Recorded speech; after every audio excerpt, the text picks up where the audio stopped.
This is CGTN, China Global Television Network.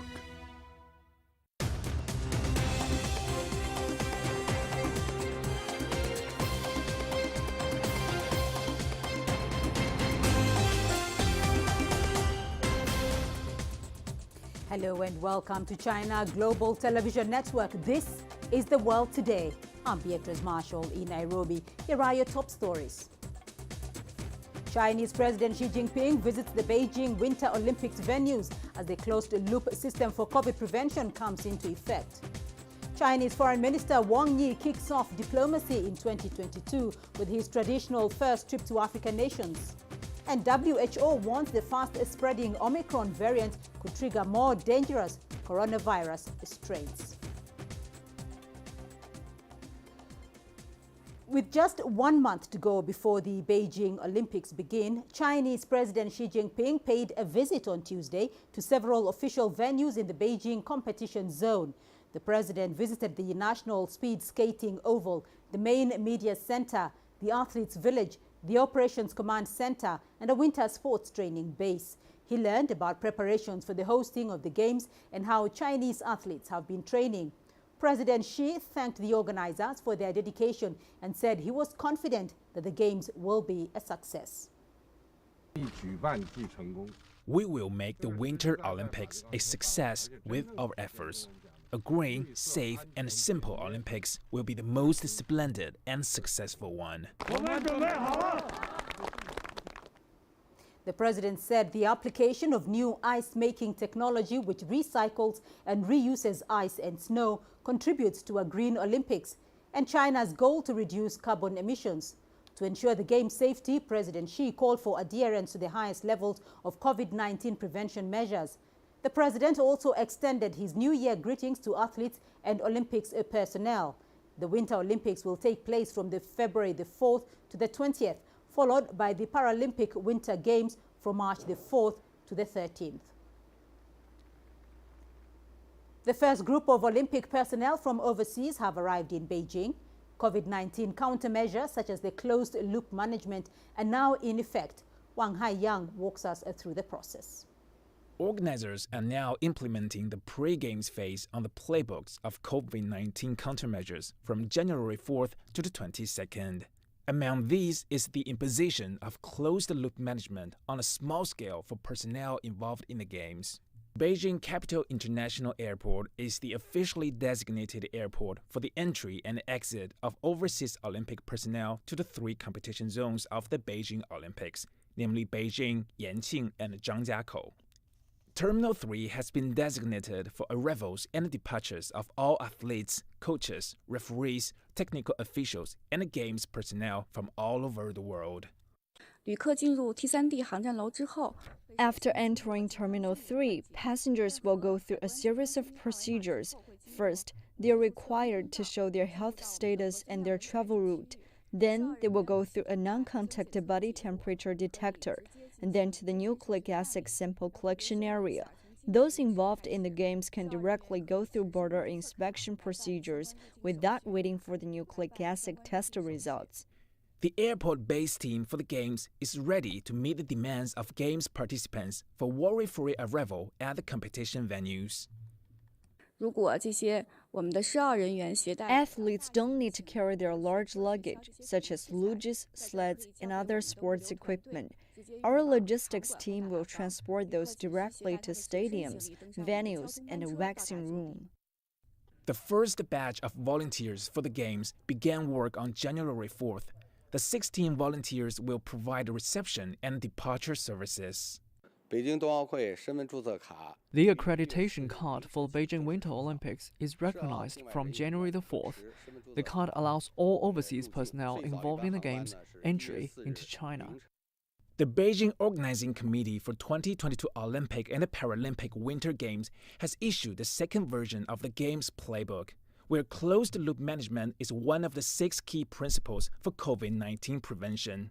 Other key principles in the playbook to be observed by all Games participants are daily health monitoring, COVID-19 testing, and minimizing physical interaction by traveling only between permitted destinations in officially designated transportation.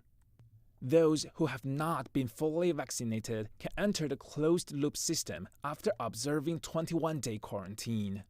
The rules of the playbook went into force since January 4th and will be observed throughout the Olympic Games and until the Paralympic Games in March. Wang Haiyang, CGTN. Chinese Foreign Minister Wang Yi has started his New Year diplomatic trip to Africa. Wang Yi arrived in Eritrea on Tuesday.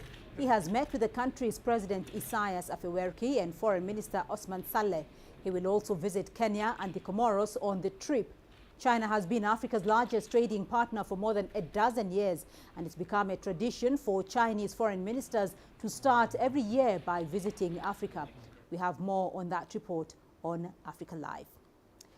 Now, in a show of support to the Ukraine, EU's foreign policy chief has kick-started an official visit to the former Soviet Republic.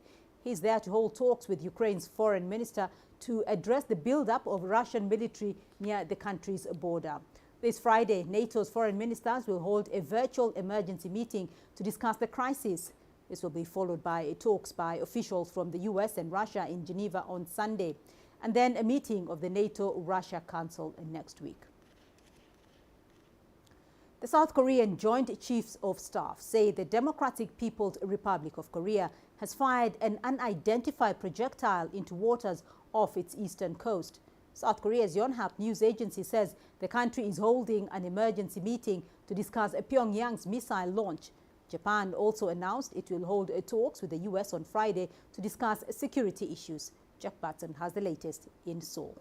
South Korean officials still calling it an unidentified projectile, but the very fact that the Joint Chiefs of Staff here sent out a text message to reporters early morning indicates that it is something serious. They only ever do that if it is a ballistic missile or some new type of weapon that is significant. It comes just after a key Workers' Party meeting in the DPRK wrapped up on New Year's Eve that ended with a statement talking about the growing instability, the security instability on the Korean Peninsula, and the need to continue greatly expanding the DPRK's weapons arsenal. Seoul and Washington, as we know, have been reaching out to the DPRK to try and restart talks, but they say so far they've had no reply. Now, the Joint Chiefs of Staff meeting at the moment to try and get a better idea of what kind of weapon this was.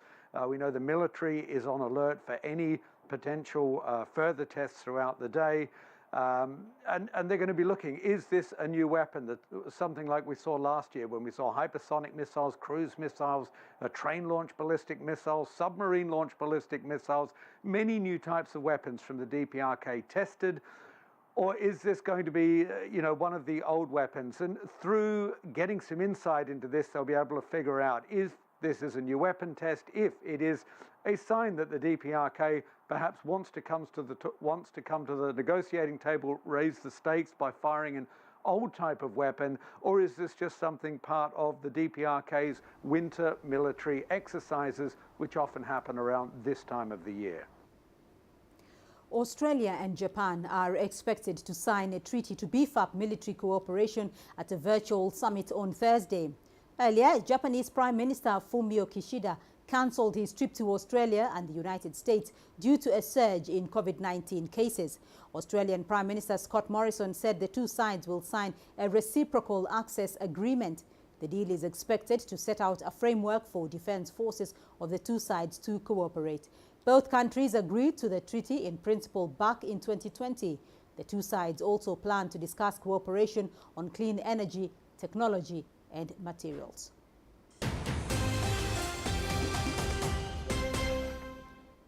Now, as the Omicron variant seeps into the city, Hong Kong is imposing new curbs for the first time in almost a year. Virus measures include banning flights from 8 countries. Chief Executive Carrie Lam announced the list of countries affected. These 8 places are Australia, Canada, France, India, Pakistan, the Philippines, the UK and the US.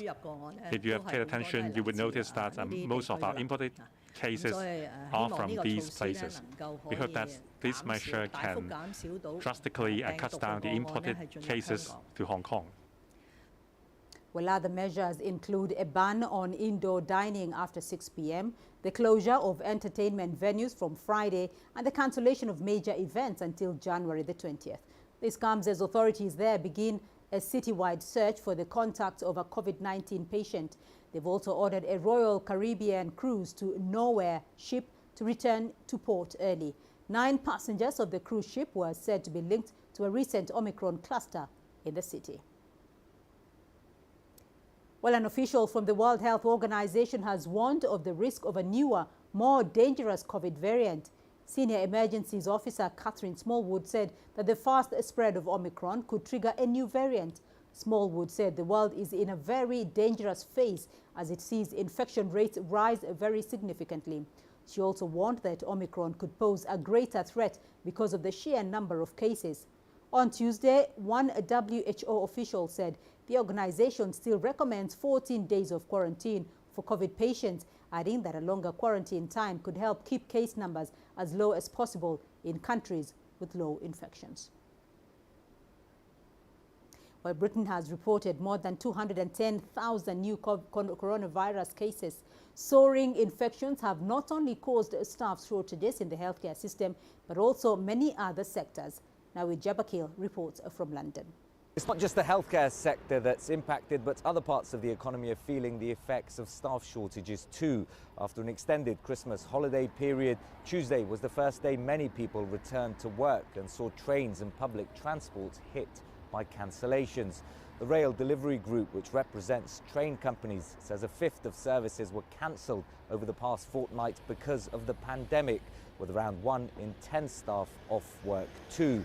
And schools are another area of concern. Pupils have been returning to classrooms in many parts of the UK, with face masks now compulsory in secondary schools in England. But teaching unions say the spread of Omicron is forcing too many teachers off work. And with COVID-19 case numbers continuing to hover near record highs in the UK, the situation in the coming weeks could get even worse. Noe Jabakil, CGTN, London.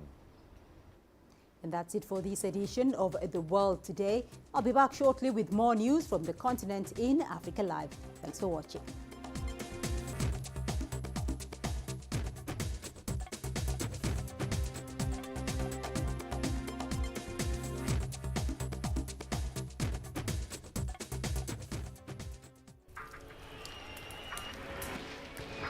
So this is it. I'm just about to be shot. The little tents here. Bottles are being thrown as they do so. There are about 3 critical bridges here in Malawi. That's one of them. We're going to cross that bridge. As you can see behind me, police forces who are replying with gas. Gas just came in. Tear gas, so it's all begun now. Divisions leading the charge into West Mosul have brought us here. Just got to be careful here with some gunshots.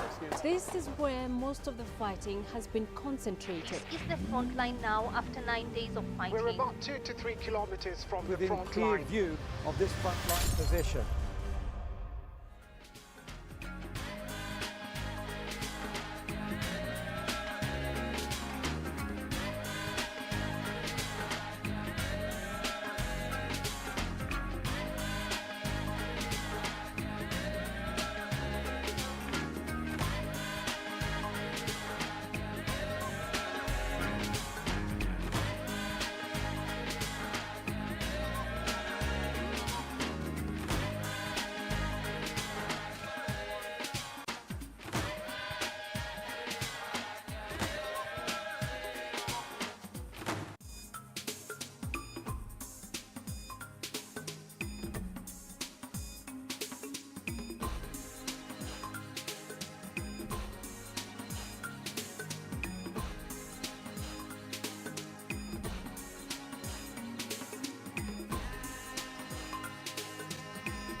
This is CGTN, China Global Television Network.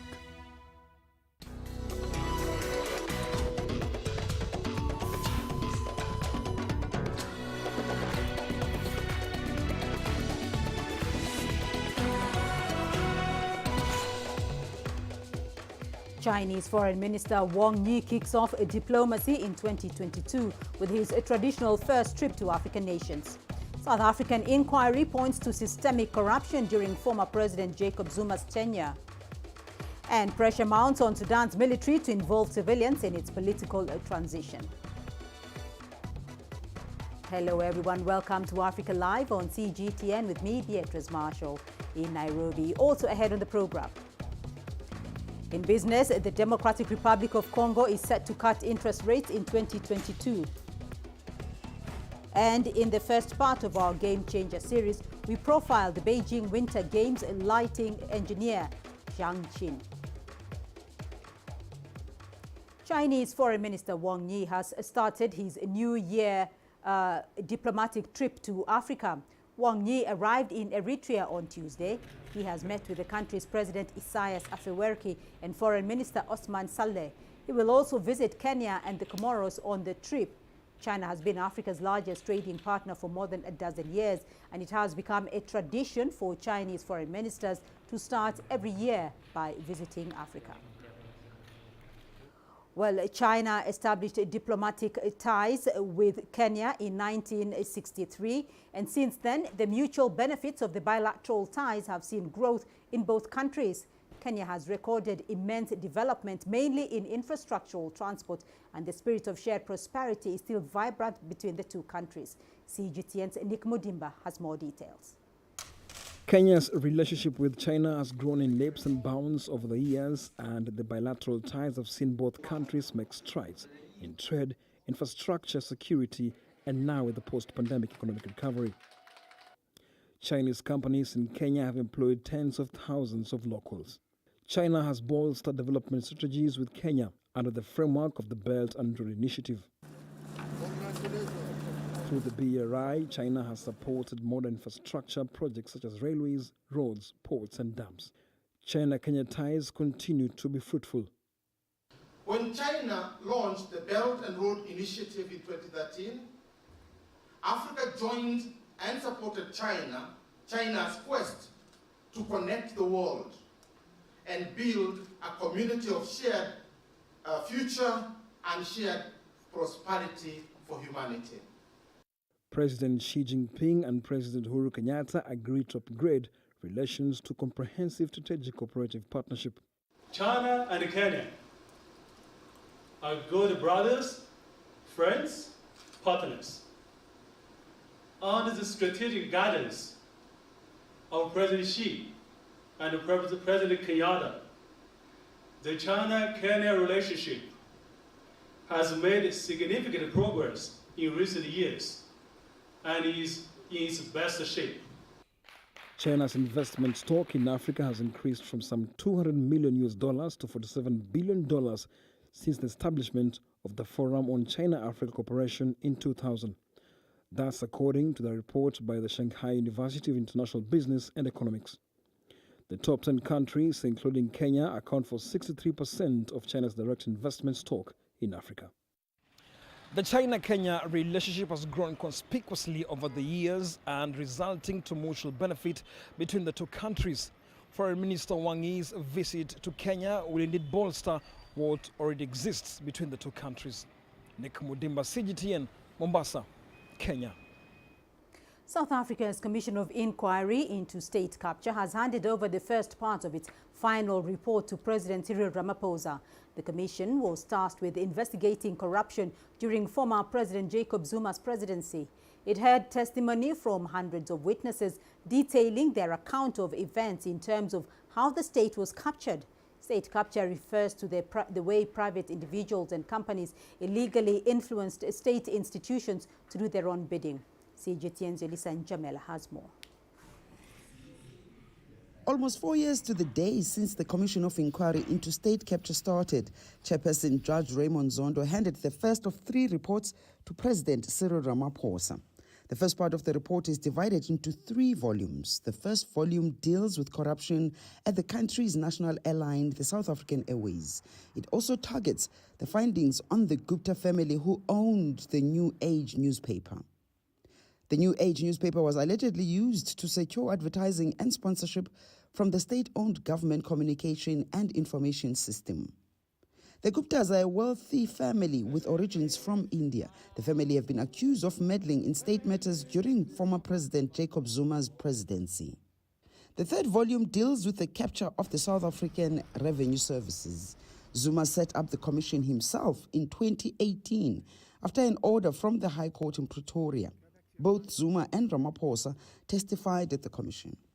This is what I would call a defining moment in our country's effort to definitely end the era of state capture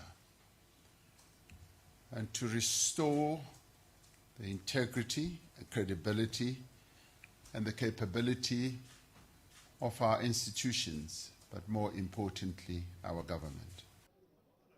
The Commission of Inquiry heard testimony from hundreds of witnesses who spoke out about corruption during former President Zuma's 2 terms between 2009 and 2019. The most, I said, devastating and lasting cost of state capture and corruption is the effect on the confidence of the people of South Africa in the leaders and the officials in whom they place great trust and responsibility. State capture has damaged people's confidence in the rule of law, in public institutions, in law enforcement agencies, and even to some extent in the democratic process. That is what makes the work of this commission so essential. 2 more installments of the report are expected before those implicated are likely to be prosecuted. Acting Chief Justice Raymond Zondo stated that the second part of the report will be available at the end of January, while the third and last installment of the report will be presented at the end of February. President Ramaphosa has indicated that he will step aside from the implementation of the Zondo Commission recommendations should he be implicated in allegations of state capture. Yulisa Njamela for CGTN in Johannesburg, South Africa. Sudan is facing widespread international pressure following the resignation of Prime Minister Abdallah Hamdok. The US, Norway, Britain and the European Union warned Sudan's military they would not support a new prime minister unless civilians were involved in the process. They added that a credible government and parliament were necessary for the renewal of economic assistance. The resignation of Prime Minister Hamdok has spurred protests. Security forces have faced allegations of targeting demonstrators. The UN Security Secretary General Antonio Guterres has condemned the violence. The Secretary General has also taken note of the resignation of Prime Minister Abdallah Hamdok and regrets that a political understanding on the way forward is not in place despite the gravity of the situation in Sudan. The Secretary General encourages all stakeholders to continue engaging in meaningful dialogue in order to reach an inclusive, peaceful and lasting solution. Well, let's get more on this and cross over to Khartoum. I'm now joined by Musab Mohsin Ibrahim. He's joining us from Khartoum. Musab, thank you for joining us. Now, the US, Norway, Britain and the European Union are warning that they will not support a new prime minister unless civilians are involved in the process. How is this news being received in Khartoum?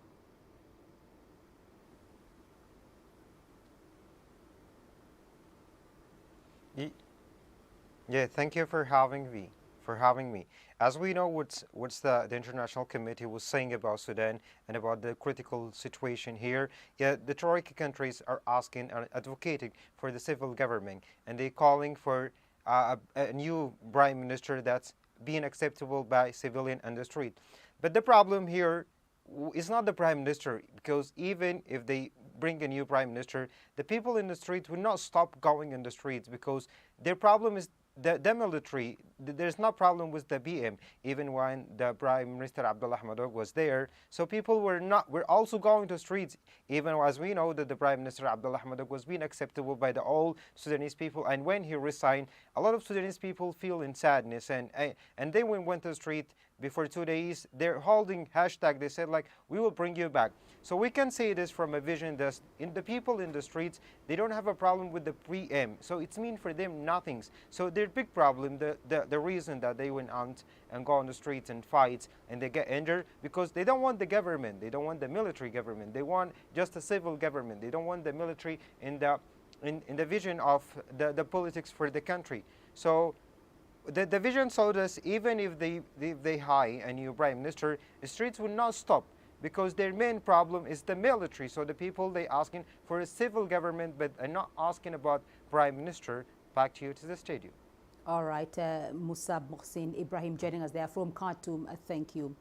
Gabon and Ghana are among the newly elected non-permanent members of the UN Security Council.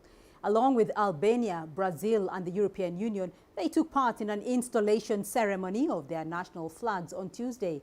The Security Council is comprised of 10 non-permanent members and 5 permanent member countries. Both representatives from Ghana and Gabon said that they planned to use their roles to help resolve conflicts.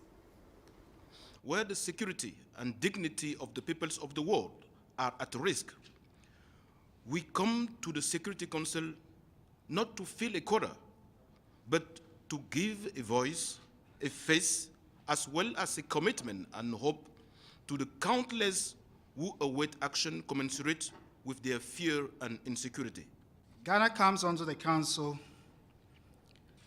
with a burden. The burden and expectations of the estimated 2 billion people who live in fragile contexts and conflict areas around the world, and the over 20% of the population of Africa who continue to endure the ravaging effects of conflicts. You're watching Africa Live. Still ahead on the program. The World Health Organization says more evidence shows the Omicron variant is causing milder symptoms.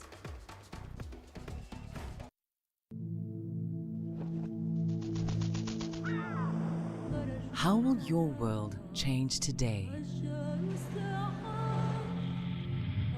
What happens here? What happens there?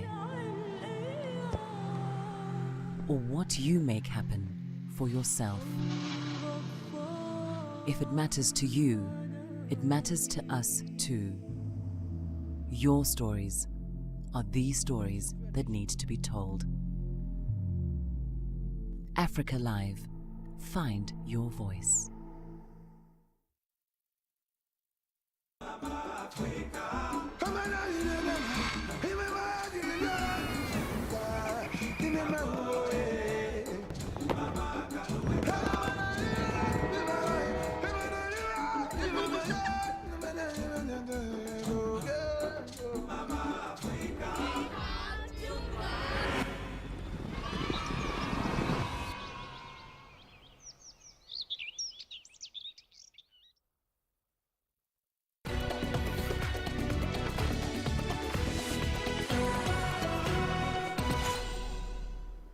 Let's look at the latest on the coronavirus pandemic.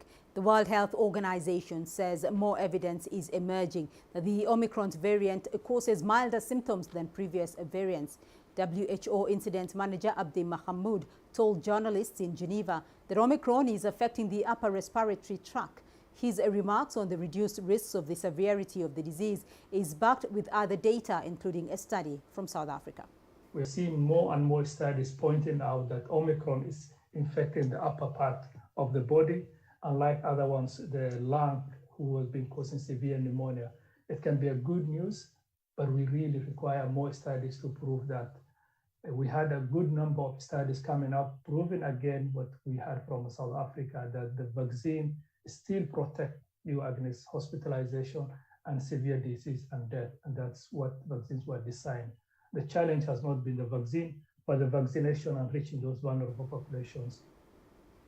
Meanwhile, medical experts have urged Zimbabwe's government to reconsider its decision to indefinitely postpone the reopening of schools for the 2022 academic year due to an increase in COVID-19 cases. Only examination candidates have been allowed to go back to school. All others were due to return on January the 10th. Farai Mwakutuya reports. It's back to school, but only for those writing public exams. Everyone else will have to wait for a surge in COVID-19 infections to subside before returning to class. Despite the rise in cases, health experts want the government to rethink its position. We have noted that children are not affected by COVID-19 as much as adults are. Fatalities from COVID-19 are generally very low among children, not just in Zimbabwe. And is largely, believed that children are super spreaders of COVID-19. It is actually noted that it's not been true. So we do not agree with the decision to delay the opening of schools. Instead, they say authorities should step up vaccination for teachers and consider expanding inoculation to young children. Teachers have questioned the government's motives. I believe that the decision made was suspect, especially given that as teachers we've been crying about more salaries and a readjustment of our salaries from the current about $120 to $520. So we believe that yes, while the government is possibly trying to protect us from the outbreak that is rising a bit, the issue is possibly also to do with the issue of teachers complaining about funds for going back to work. Disputes over pay and the COVID-19 pandemic have combined to keep many out of school over the last 2 years with detrimental impact. We have noted an increase in substance abuse in Zimbabwe among adolescent children. We have also noted an increase in child marriages, teenage pregnancies. Parents are up in arms over the short notice given by government. Mother of two, Edna Chari, fears her children have regressed and can ill afford to lose any more time. My children learn in the rural areas. They have no phones for online learning, and even if they did, there is nowhere to charge them. I wonder if this pandemic continues, does it mean our children will remain uneducated? A tough question that many here are pondering. The disruption to the academic calendar over the last 2 years has raised concerns about the full academic, social, and biological development of students. Yet another postponement means more uncertainty. Farai Mwakutuya, CGTN, Harare, Zimbabwe. Somalia has introduced new restrictions in a bid to stem COVID-19 infections, and in particular the new Omicron variant. The Horn of African country is currently battling a third wave of infections. Mohamed Kahiye reports from the capital, Mogadishu. Somalia's Ministry of Health and Social Services has issued new restrictions aimed at prevention of COVID-19 in the country. The ministry said under new guidelines, all public gatherings such as sporting events, weddings, and demonstrations should be avoided unless extremely important. Public transport operators are required to adhere to social distancing and wearing of the face masks. Non-essential government and private corporate staff were directed to work from home for 2 weeks, starting from 28 December 2021. All private and public entities such as banks, restaurants, gyms, and supermarkets are required to follow the prevention measures outlined by the Ministry of Health and Social Services. All travelers must adhere to COVID-19 tests, while airline operators were directed not to clear for boarding the passengers without valid negative test certificates. Somalia recorded its first case of COVID-19 in March 2020. According to latest data by the Ministry of Health, over 1,300 people have succumbed to the virus, while over 20,000 people have tested positive. Despite the weak healthcare system in the country, experts have applauded the measures taken by the Somali health authorities in curbing the spread of COVID-19 in the country. Hamid Kahi, CGTN, Mogadishu, Somalia. In France, the lower house of parliament has suspended debate on the replacement of France's health pass with a vaccine pass. Prime Minister Jean Castex has criticized the move as irresponsible. Ross Calland reports from Paris. The sudden suspension interrupted the debates, the scrutiny of this proposed legislation from the government. What they want to do is to turn the health pass into a vaccine pass. And at the moment in France, you have to show your health pass to access cafes, restaurants, cinemas, museums, theatres, sports centres. If you want to go on a long distance train, you have to prove that you fulfil one of three criteria. You either have to be fully vaccinated, or you have to have proof of a recent negative test, or you have to have proof that you have recently recovered from having had the disease. And the government essentially wants to scrap the testing criteria and only have vaccination status as a criterion to fulfill to access cafes, bars and restaurants. The aim of the government is to try to reach the 5 million people in the 12+ age bracket who have yet to have one jab of a coronavirus vaccine. They say the booster program is the key tool to try to control this surge of cases that we are seeing in France. What we are really seeing here is consecutive days of more than 200,000 cases, 200,000 new infections of COVID-19. From the 3rd of January, working from home once again became mandatory. Masks are once again compulsory when you are outside in public. And also the booster program, the government hoping to be able to use that along with its other restrictions to try to control this wave of new infections that we are seeing at the moment. Ross Cullen, CGTN, Paris. Let's now take a look at your business news. Here's what's ahead. The Democratic Republic of Congo is set to cut interest rates in 2022. And South Africa moves to reduce red tape to improve business environment for small traders.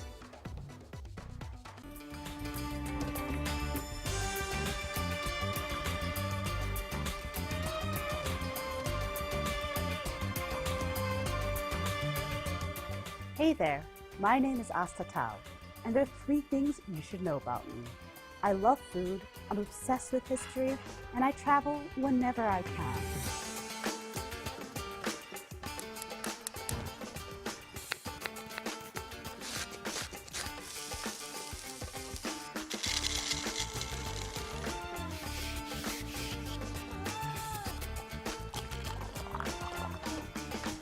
So join me as I explore cultures through food, meet innovative chefs, and celebrate Africa's diversity.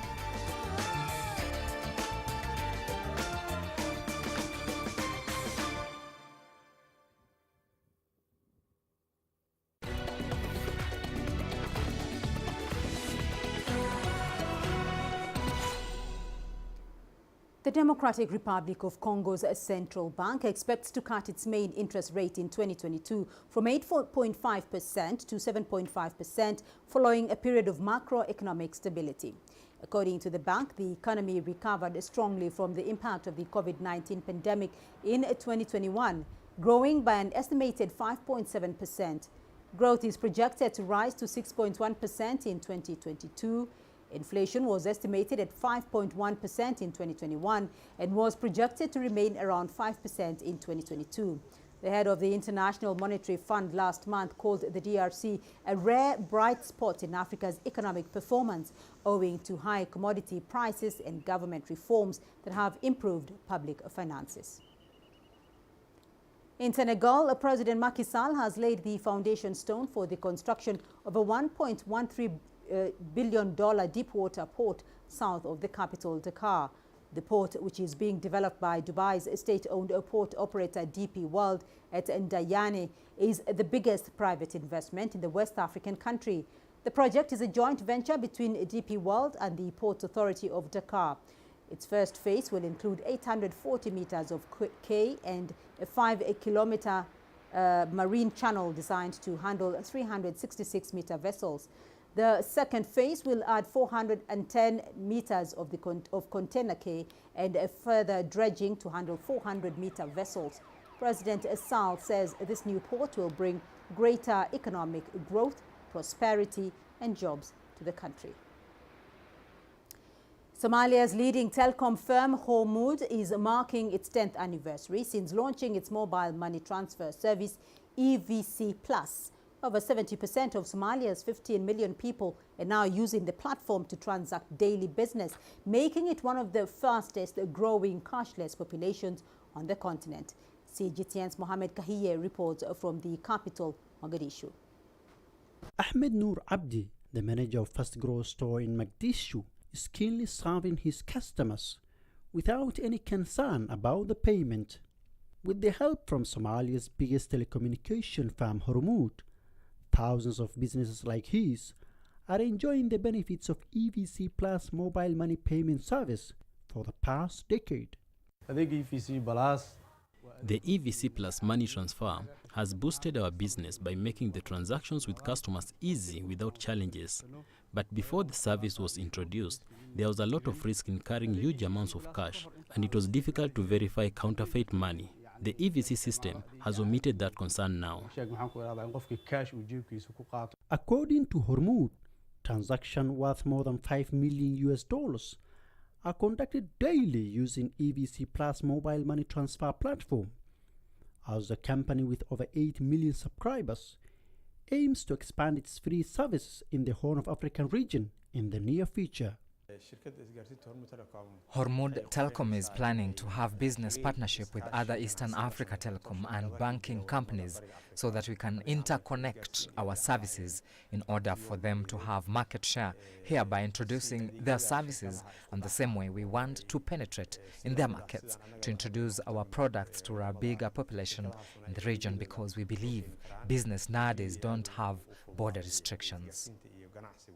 Currently, over 70% of Somalia's 15 million population use mobile money transfer services, making it one of the fastest growing cashless communities in the world.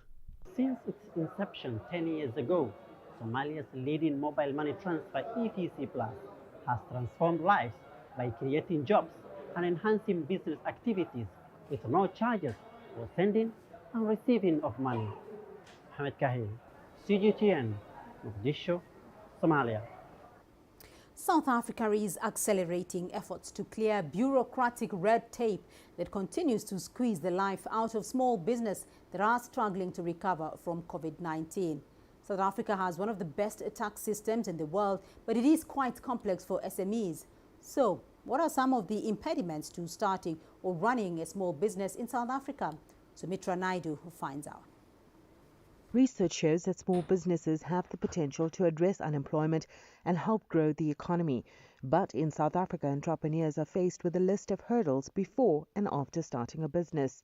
Aside from it being administratively intensive, there's also a financial burden imposed on those small businesses. From a red tape perspective, the tax law amendment bill passed early this year actually speaks more to creating more red tape and making that burden heavier. South Africa's unemployment rate hit a record high of 34.9% in 2021. Job opportunities are few in a struggling economy. More young people are starting their own enterprises to make a living, but so many are running into trouble. Finance is obviously an issue for SMEs, and to us, every single SME, no matter how newly formed the SME may be, to actually then incur further accounting costs to ensure that everything is properly managed. But at the end of the day, that burden still falls on the taxpayer itself, so on the SME, on its members, on its directors. But very much from that perspective, you're looking at fines, maybe a bit of prison time. According to Stats SA, in March 2021, 216 companies have been liquidated, a 21% jump from the previous month. While COVID was a factor, closures were also due to non-compliance. Non-compliance becomes very dangerous because failure to obviously satisfy that with SARS means you're non-compliant, which means your debtors won't pay you money that's owed, and nobody will really want to do business with you in terms of suppliers, because suppliers do typically request a tax clearance certificate. And without that, you are basically dead in the water. Government has committed to make it easier for small businesses to start, grow and compete. While some small businesses are feeling optimistic, they will need to prepare themselves for the hard work that lies ahead. Sumitra Naidu, CGTN, Johannesburg, South Africa. Well, in the meantime, South African consumers are getting some relief early in the new year, with fuel prices set to fall on Wednesday. The Central Energy Fund announced that the retail price of petrol will be cut by 71 rand cents a litre, and the wholesale price of diesel will be lowered by 67.8 cents a litre. Local fuel prices are determined by international oil prices as well as the dollar-rand value as South Africa buys oil in dollars. In 2021, the price of oil saw its biggest annual gain in more than a decade, thanks to accelerating economic growth and fuel demand as lockdowns were downgraded across the world. Well, coming up next, your sports news. Here's what we have for you. In the first part of our Game Changer series, we profile the Beijing Winter Games lighting engineer, Sang Xin. Stay with us.